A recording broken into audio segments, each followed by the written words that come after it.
In this video, I will tell you about the construction line and array command of AutoCAD. So construction lines are simply lines which are used for helping to make other geometries, and they are infinite lines. So to make the construction line, go to the draw panel, expand it, and now select this option here. So here we have this construction line.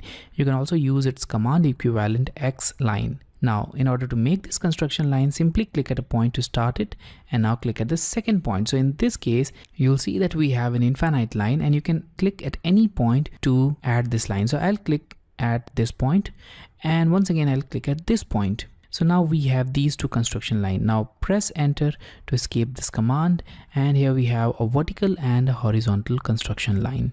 Now let's assume that we also want to add a ray here, and array is simply another construction line, but it only starts from a point and goes in a direction.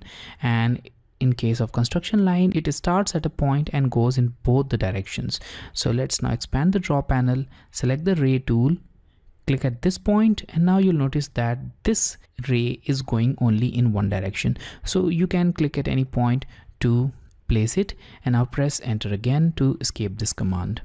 These kind of geometries are quite helpful in making walls or the exterior boundaries of certain objects, and after making the geometries you can trim the remaining portions to make the geometries.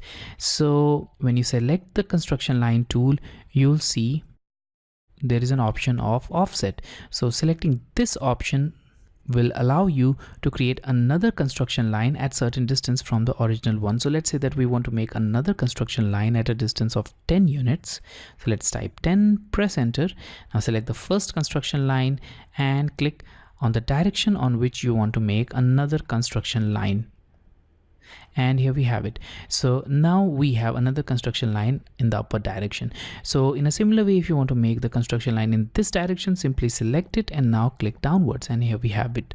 So in this way, using this offset tool, you can make multiple construction lines at certain offset distance from the original one, and we'll learn about this offset tool later on in the next module also.